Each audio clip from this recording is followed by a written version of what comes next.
El aire en Samarcanda, aquel 20 de junio de 1941, no era el habitual soplo estival que acariciaba las cúpulas turquesas y los minaretes cincelados del Gure Amir. No, aquella jornada una calina opresiva, una especie de manto tangible de presagio, se cernía sobre el mausoleo, como si la propia atmósfera contuviera la respiración ante lo que estaba por acontecer. El sol, usualmente un tirano implacable en estas latitudes, parecía velado por un sudario translúcido, sus rayos refractados en la polvareda suspendida, creando una iluminación crepuscular y espectral, impropia de la mañana. Dentro del santuario, el profesor Mikhail Gerasimov, un hombre de ciencia cuya fama trasvasaba las fronteras de la Unión Soviética, no se inmutaba. Sus manos, diestras y resueltas, se movían con la precisión de un relojero avesado, retirando el último fragmento de la losa de jaspe verde que sellaba la tumba de Timur, el cojo, el azote de Dios. Tamerlán, un murmullo tenso, una suerte de suspiro contenido, se propagó entre los presentes. El doctor Yakov Gerasimov, su joven y prometedor asistente, y su sobrino, detalle que el profesor, en su austeridad, nunca mencionaba, aunque se le notaba el orgullo en la mirada. Un hombre de facciones afiladas y una inteligencia centelleante como el acero bruñido, sostenía la respiración. Sus ojos, habitualmente tan perspicaces, ahora estaban dilatados por la expectación y una incipiente zozobra. La humedad del subsuelo, antaño un mero inconveniente, se había trocado en una gélida caricia, envolviendo sus tobillos y ascendiendo por sus piernas, una sensación que no remitía a la frescura, sino a la putrefacción, al frío de la ultratumba. Al retirarse la losa por completo, un hedor acre y dulzón, una mezcla nauseabunda de tierra húmeda, especias ancestrales y algo más, algo indescriptiblemente antiguo y corrupto, se derramó en el aire, obligando a los obreros a retroceder con toses ahogadas y gestos de asco. El profesor Gerasimov, sin embargo, se inclinó, con una devoción casi sacrílega, sobre el borde del sarcófago de mármol.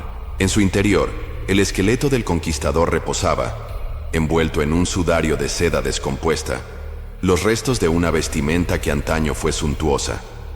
Pero no era la magnificencia marchita lo que capturó la atención de Yakov, sino una inscripción grabada en el interior de la tapa, apenas visible en la penumbra. Con la ayuda de una linterna, Yakov descifró los caracteres árabes con una voz que por primera vez sonaba quebrada y vacilante. Quienquiera que abra mi tumba desatará sobre su pueblo un invasor más terrible que yo. Un silencio sepulcral y atronador se cernió sobre la cámara. Los obreros, que antes habían bromeado y sudado con afán, ahora se habían vuelto estatuas de carne y hueso, sus rostros contraídos por un miedo atávico.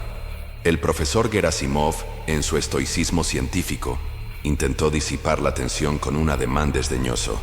Supersticiones de viejas, Yakov. Un mero intento de amedrentar a los saqueadores.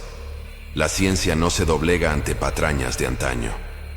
Pero su voz, aunque firme, carecía de la convicción habitual, y un pequeño temblor apenas perceptible en sus dedos, mientras encendía un cigarrillo, delató la grieta en su armadura racional.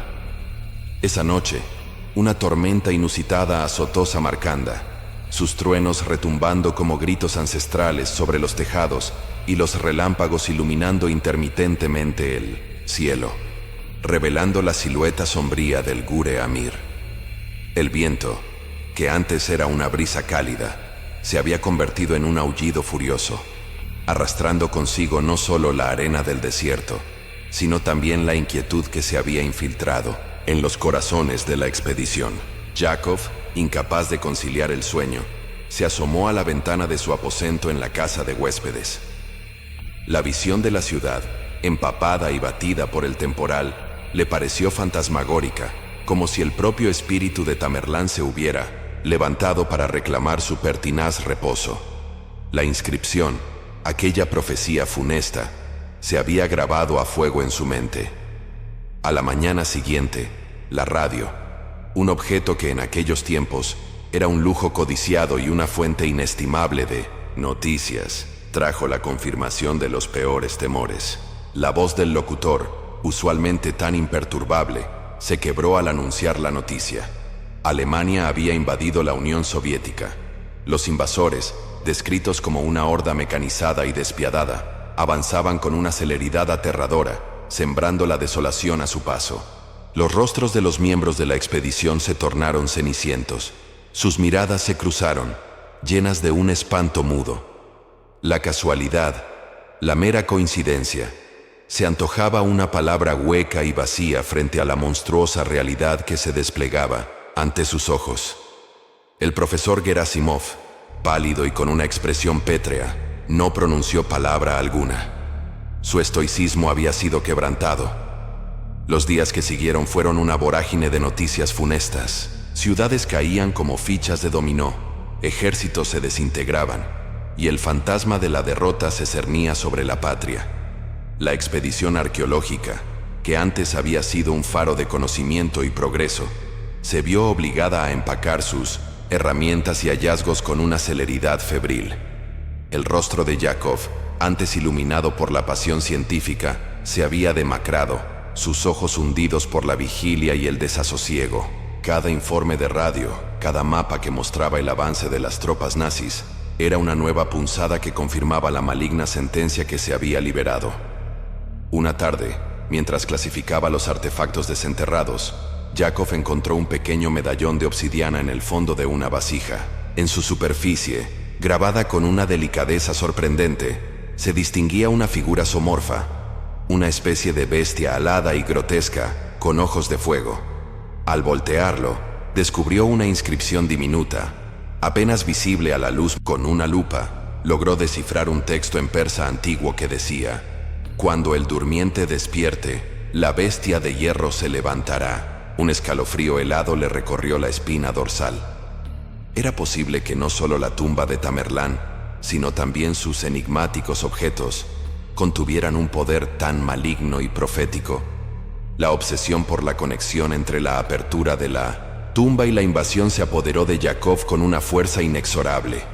Noches enteras las dedicaba a revisar los diarios de campo del profesor, a buscar en antiguos manuscritos persas y árabes, a rastrear cualquier indicio, por ínfimo que fuera, que pudiese arrojar luz sobre aquel abismo de coincidencia. Su mente, antaño tan lúcida, comenzó a derrapar por sendas tortuosas, pobladas de visiones febriles y susurros inaudibles. La figura de Tamerlán, el conquistador cojo, se le aparecía en sueños, no como un esqueleto inerte, sino como una sombra colosal y amenazante, sus ojos hundidos brillando con una malicia ancestral. El profesor Gerasimov, absorto en sus propios tormentos, no se percató del deterioro gradual de su sobrino. La guerra, con su feroz maquinaria de destrucción, había monopolizado la atención de todos. Sin embargo, una mañana, al entrar en el laboratorio improvisado, encontró a Yakov con el medallón de obsidiana en la mano, sus ojos desorbitados y febriles. «¡Profesor!», exclamó Yakov, su voz un ronquido áspero. No fue una coincidencia. La bestia de hierro, las legiones de tanques, los Panzer, todo estaba predicho. El profesor, por primera vez, sintió un escalofrío que no provenía del frío, sino del miedo a la locura. Decidió enviar a Yakov de vuelta a Moscú, con la excusa de que necesitaban su perspicacia para catalogar los hallazgos en el Museo del Hermitage. En realidad, esperaba que el cambio de aires y la cercanía de la capital, aún no tocada por la guerra, pudieran templar su espíritu atribulado. Pero el viaje de Yakov no fue el retorno a la cordura que su tío esperaba. La semilla del terror ya había germinado en su mente, y cada kilómetro que lo acercaba a la Rusia en guerra solo alimentaba su paroxismo. En los vagones atestados de refugiados y heridos, Yakov se sintió rodeado por un aura de desesperación. Los gritos de los niños, el lamento de las madres, el hedor a sangre y a miedo. Todo le recordaba la atroz profecía cumplida. El medallón de obsidiana, que llevaba oculto bajo su camisa, parecía pulsar con una energía oscura, sus grabados cobrando vida en su visión periférica. Veía la figura de la bestia alada alzándose sobre el horizonte, sus garras extendiéndose para desgarrar el corazón de la Unión Soviética. Llegó a Moscú en medio de un caos indescriptible. La ciudad, antes un hervidero de vida, ahora era un fantasma de sí misma. Sus calles vacías, sus edificios tapiados, sus habitantes evacuados o en la línea de frente. El museo, antes un remanso de historia y arte, se había convertido en un refugio improvisado, sus salas atestadas de tesoros empaquetados y esperando ser trasladados a lugares más seguros. Pero Yakov no encontró consuelo en el orden, ni en la protección. Su mente estaba irremediablemente ligada a la maldición desatada. En las noches de bombardeos, mientras las sirenas ululaban y las explosiones sacudían los cimientos de la ciudad, Yakov se refugiaba en las profundidades del museo, entre las sombras de los artefactos ancestrales. Creía escuchar el eco de los pasos de Tamerlán en los pasillos vacíos, el chasquido de sus huesos desenterrados, el susurro de la inscripción que se había grabado en su memoria. La bestia de hierro, para él, no era solo una metáfora de los tanques nazis. Era una entidad tangible, un demonio invocado por la osadía de unos pocos hombres de ciencia. Un día, mientras la ciudad soportaba otro asedio aéreo, Yakov, consumido por la fiebre y la obsesión, salió a la calle. Su figura, demacrada y errante, era una sombra más entre las ruinas. Se movía sin rumbo, sus ojos vidriosos fijos en un punto, invisible, murmurando incoherencias sobre la maldición de Tamerlán y la bestia de hierro. Un patrullero al verlo intentó detenerlo, pero Yakov con una fuerza inesperada se resistió gritando: «No pueden detenerla, ya está aquí, la bestia se ha levantado». Los soldados, confundidos por su delirio, finalmente lo inmovilizaron y lo llevaron a un hospital de campaña. Allí, entre el gemido de los heridos y el olor a antiséptico, Yakov languideció. Su mente se había quebrado definitivamente. Los médicos en su informe hablaron de un colapso nervioso severo, producto del estrés de la guerra y de una posible predisposición psiquiátrica. Pero Yakov, en sus momentos de lucidez, seguía aferrándose al medallón de obsidiana, susurrando la profecía que se había convertido en su verdadera y aterradora realidad. Murió semanas después, no por las heridas de guerra, sino por una fiebre implacable, consumido por el terror que había liberado.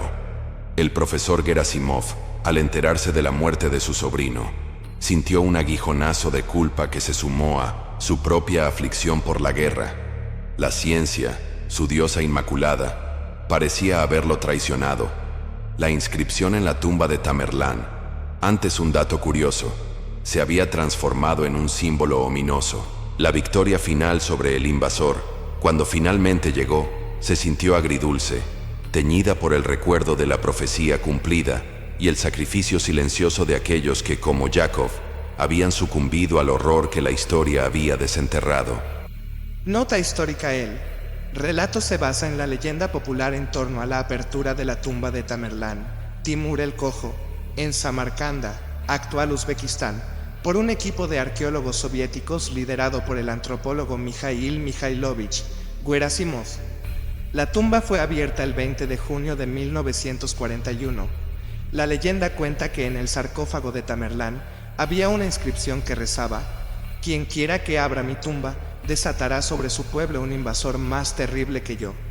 Curiosamente, 2 días después de la apertura de la tumba, el 22 de junio de 1941, la Alemania nazi lanzó la Operación Barbarroja, la invasión a gran escala de la Unión Soviética, que resultó en una de las campañas militares más devastadoras y sangrientas de la historia. Algunos informes sugieren que los lugareños intentaron advertir a los arqueólogos sobre la profecía, pero fueron ignorados. La coincidencia temporal entre ambos eventos alimentó la creencia en una maldición o una profecía. Lo cierto es que, tras la invasión nazi, el cuerpo de Tamerlán fue devuelto a su tumba con honores militares en noviembre de 1942, y la creencia popular sostiene que la marea de la guerra comenzó a cambiar a favor de la Unión Soviética poco después, con la victoria en Stalingrado. Cabe destacar que no existe evidencia histórica fehaciente de la inscripción: «Quien quiera que abra mi tumba desatará sobre su pueblo un invasor más terrible que yo», antes de la apertura de la tumba. Es probable que esta leyenda surgiera o se popularizara a raíz de la invasión nazi, como una forma de dar sentido a un evento tan catastrófico y encontrar una explicación en el misticismo o la superstición. Mikhail Gerasimov fue un antropólogo real y pionero en la reconstrucción facial a partir de cráneos, y realmente exhumó los restos de Tamerlán.